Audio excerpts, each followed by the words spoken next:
In A Dance with Dragons, Book 5 of the Song of Ice and Fire series, Jon Snow receives a letter supposedly authored by Ramsay Bolton. The letter is delivered to Jon in his final point of view chapter in A Dance with Dragons by Clytus, the steward at Castle Black. Addressed to Bastard and sealed with a smear of what looks to be pink sealing wax, which is famously used by House Bolton, the letter states the following. Bastard, your false king is dead, Bastard. He and all his host were smashed in 7 days of battle. I have his magic sword. Tell his red whore. Your false king's friends are dead, their heads upon the walls of Winterfell. Come see them, Bastard. Your false king lied, and so did you. You told the world you burned the king beyond the wall. Instead, you sent him to Winterfell to steal my bride from me. I will have my bride back. If you want Mance Rayder back, come and get him. I have him in a cage for all the North to see. Proof of your lies. The cage is cold, but I have made him a warm cloak from the skins of the 6 whores who came with him to Winterfell. I want my bride back. I want the false king's queen. I want his daughter and his red witch. I want this wildling princess. I want his little prince, the wildling babe. And I want my reek. Send them to me, Bastard, and I will not trouble you or your black crows. Keep them from me, and I will cut out your bastard's heart and eat it. Signed, Ramsay Bolton, true-born Lord of Winterfell. Now, when Jon reads the letter to the illiterate Tormund Giantsbane, he immediately dismisses the contents of the letter as false. Jon, however, remains convinced that parts of the letter must be accurate and therefore announces in the Shield Hall that he will march to Winterfell. However, after leaving the Shield Hall, Jon is betrayed by his fellow members of the Night's Watch and stabbed in a mutiny at Castle Black. Now, there are a number of theories out there on the validity of the claims made in the letter, and even more theories on the author of the letter. However, to begin with, let's recall the events leading up to the actual delivery of the letter. For instance, regarding Stannis Baratheon, we know that he departed Castle Black to continue to press his claim on the Iron Throne, beginning with a campaign to win the North to his cause. However, when Stannis marches southeast from Deepwood Moat to Winterfell, a blizzard erupts, and Stannis is forced to halt his movement at a place known as the Crofters' Village. And so the last we see of Stannis is at the Crofters' Village preparing for battle against the Boltons. Meanwhile, back at Castle Black, we learn that Mance was not actually burned alive, but instead replaced with a glamoured rattle shirt, allowing Jon to then dispatch Mance and 6 spearwives posing as Abel and the Singers south to Winterfell to rescue Arya Stark, who we know to actually be Jane Poole. And the last we hear of Mance and the spearwives is in Theon's final chapter in A Dance with Dragons, in which Mance plays in the Great Hall of Winterfell and the spearwives attempt to rescue Jane. However, although Jane and Theon do manage to escape Winterfell, Mance and the spearwives, as far as we know, do not join them. Now, it's important to note that when George R.R. Martin released the Theon sample chapter from The Winds of Winter, he made the following statement. And so this does lead to the assumption that the Theon chapter occurs chronologically before Jon's last point of view chapter, in which he takes delivery of the pink letter. Besides all this, however, the letter also makes the following claims. Stannis Baratheon is dead and his army destroyed after 7 days of battle, and Lightbringer is now in the possession of Ramsay. Mance Rayder and the spearwives were captured, with the spearwives skinned and Mance caged and wearing a cloak made out of the skins of the spearwives. Theon and Jane, however, have not been recaptured by Ramsay. In exchange for peace, Ramsay demands that Queen Selyse, Princess Shireen, Melisandre, Val, and Mance's son be remanded to his custody. He also demands the return of Theon and fake Arya. Now, although the tone, writing style, and contents of the letter are very much in line with what we have come to expect of a psycho like Ramsay, because A Dance with Dragons left us with pretty major cliffhangers regarding the fates of both Stannis and Mance, there is no way of being completely certain that the contents of the letter are true, or even if the authorship of the letter is legitimate, which then leads us to the question of who wrote the pink letter. Let's begin with Ramsay Bolton, not only because the author declares himself to be Ramsay, but also because there are several obvious motivations for Ramsay to have written the letter. For instance, being the psycho that he is, Ramsay likely wants to gloat of his supposed victory over Stannis, capture of Mance Rayder, the king beyond the wall, the murder of the spearwives, and to continue sexually abusing Jane and torturing Theon. However, there could also be a method to Ramsay's madness because, if you recall, Ramsay is married to Arya Stark, or at least who the Boltons claim to be Arya Stark, and therefore it would be in Ramsay's best interest to reclaim his bride. as without fake Arya, he no longer holds any legitimate claim in the eyes of the Northern Lords. And as for the demands he makes regarding Queen Selyse, Princess Shireen, Melisandre, Val, and Mance's son, these are all once again very practical demands. For instance, he needs Queen Selyse, Princess Shireen, and Melisandre to ensure that no further claims or campaigns against the North and ultimately the Iron Throne can be made on behalf of Stannis' daughter and heir, the Princess Shireen. And in regards to Val and Mance's son, he needs them to ensure that the wildlings do not attempt to attack the Wall on behalf of Mance's son. Now, this is all based on the assumption that the claims the letter makes are legitimate, which, due to the various cliffhangers in A Dance with Dragons, may or may not be true.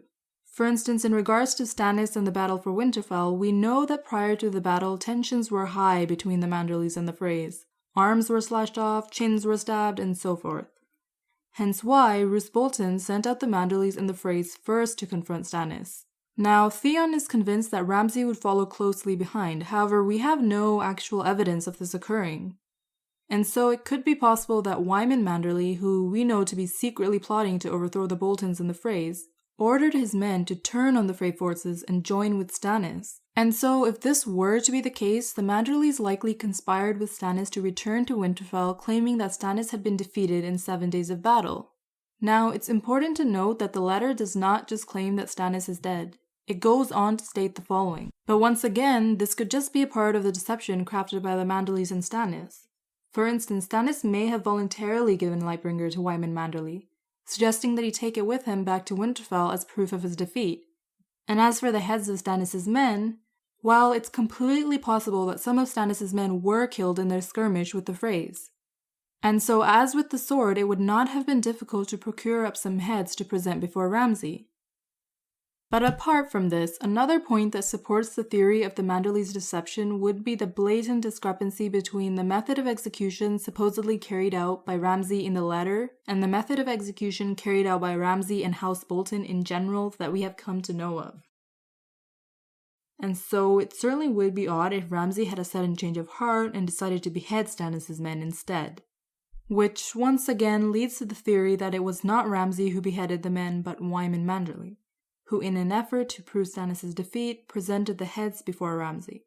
And a final point to note in support of the Manderly's deception is the simple fact that there is no mention of Stannis' head, only his sword.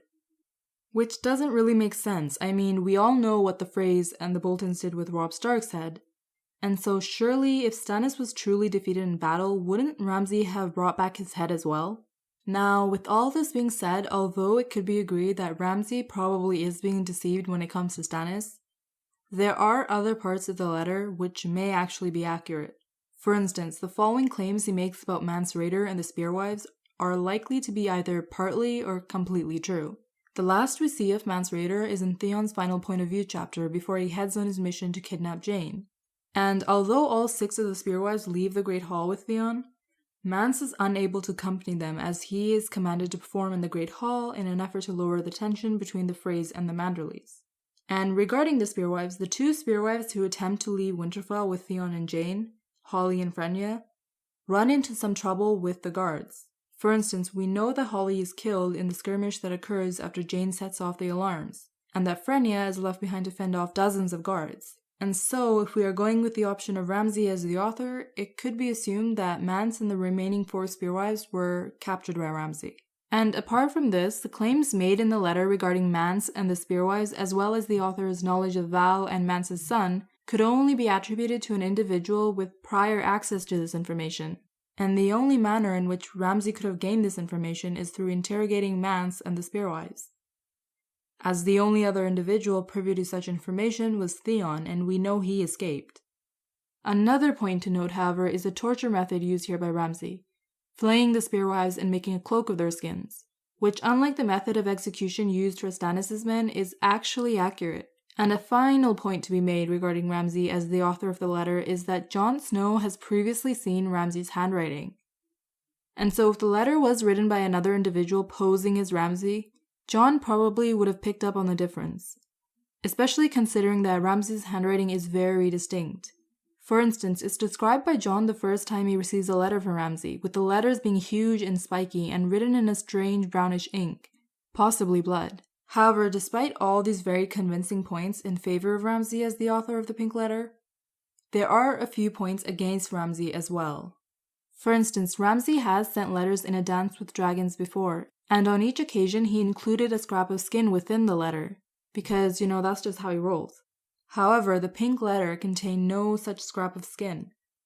But apart from this, Ramsay also likes to seal his letters with the Bolton seal, which consists of pink sealing wax bearing the sigil of House Bolton. Now we know that the Pink Letter was indeed sealed with a smear of pink sealing wax, but the Bolton seal itself seems to be missing, which, to be honest, is quite odd. I mean, we know how much Ramsay just loves to brag about his newfound status as a legitimate Bolton, and so why wouldn't he seal the letter with the Bolton seal? Which leads to the possibility that the letter was written by an individual who did not have access to the Bolton seal. And as Ramsay surely would have access to this, it does bring his authorship of the letter into question, which then leads us to consider a few other candidates for the authorship of the Pink Letter, the first of these being Stannis the Mannis himself. Now, the most obvious motivation for Stannis would be that he is in a bit of a pickle, currently freezing and starving to death in the Crofters' village. With only 4,500 soldiers left to him, he desperately needs reinforcements to win the Battle of Winterfell. Not to mention, it would also work in Stannis' favor if Jon Snow were to come to Winterfell's aid, and the Northmen supporting the Boltons were to become aware of this development.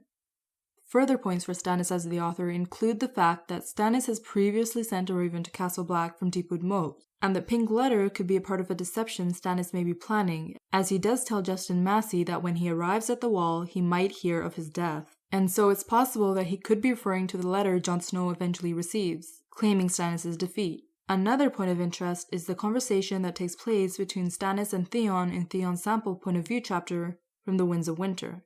Now, as mentioned earlier, we know that although this sample chapter will appear in The Winds of Winter, chronologically it is meant to take place before Jon's point of view chapter in A Dance with Dragons, in which he receives the Pink Letter. And so a point worth noting is that the wording used by Theon in the sample chapter to describe what Ramsay wants and what the Pink Letter states Ramsay wants is very similar. He wants his bride back. He wants his reek. I want my bride back. I want my reek. However, as with Ramsay, there are a few points against Stannis as the author that are worth mentioning. For instance, in terms of the remaining contents of the letter regarding Mance and the Spearwives, it is possible that Stannis acquired this information through Asha Greyjoy.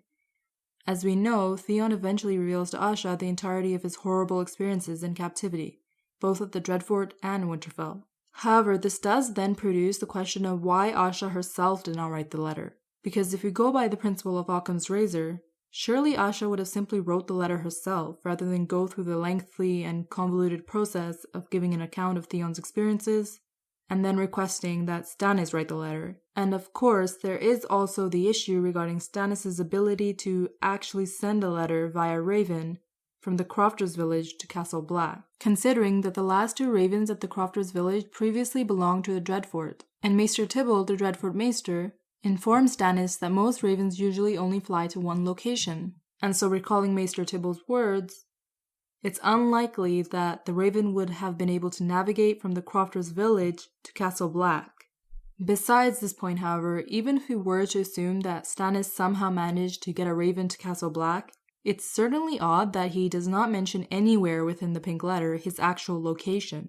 Because if Stannis' intention for the letter had been for Jon to head south to aid him against the Boltons, how did he expect Jon to find him?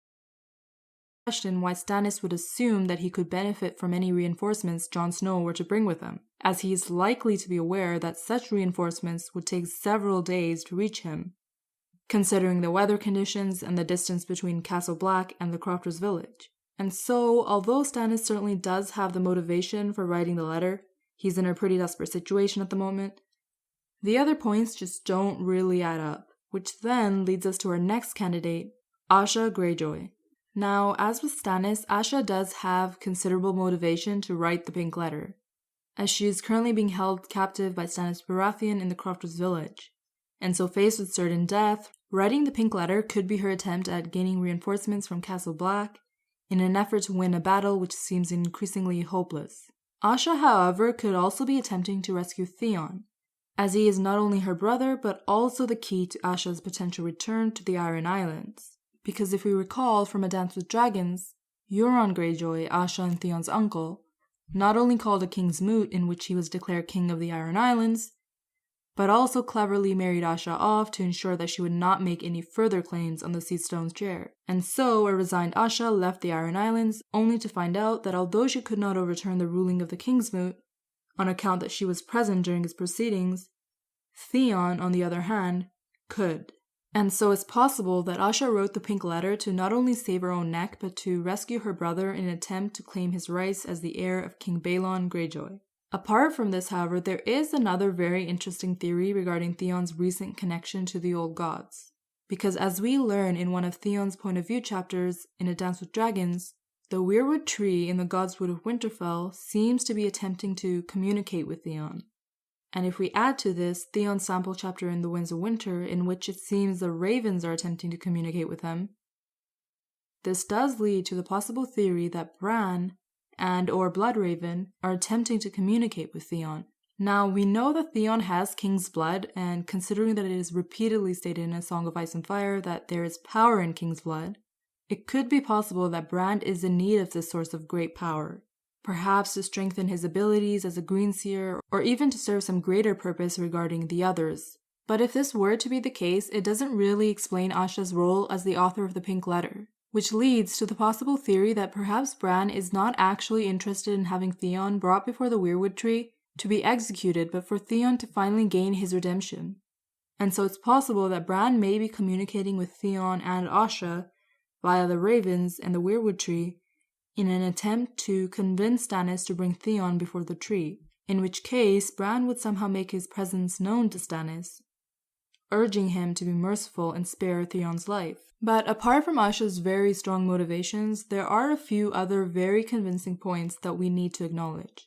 For instance, in regards to Asha's actual ability to be able to write the pink letter, we know that she has received letters from Ramsay Bolton before, therefore making her very familiar with Ramsay's handwriting, tone, signature, and seal.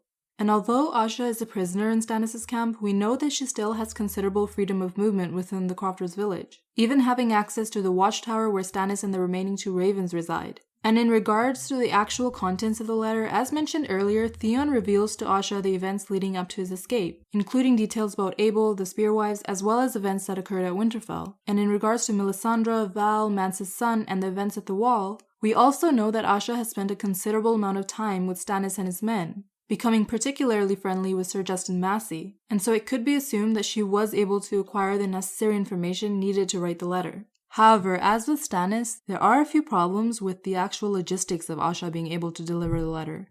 For instance, as mentioned earlier, there are only 2 ravens left at the Crofters' village, and as Maester Tybalt states, most ravens can only fly to one location. And so as with Stannis, this possibly rules out Asha as the author of the pink letter, leading us to our next possible candidate, Melisandre. Now, although she may not be an obvious choice, it's arguable that Melisandre has the most to lose when it comes to the Battle of Winterfell. For instance, her entire story arc thus far has been to aid Stannis not only with his claim on the Iron Throne, but also in his destiny as Azor Ahai reborn.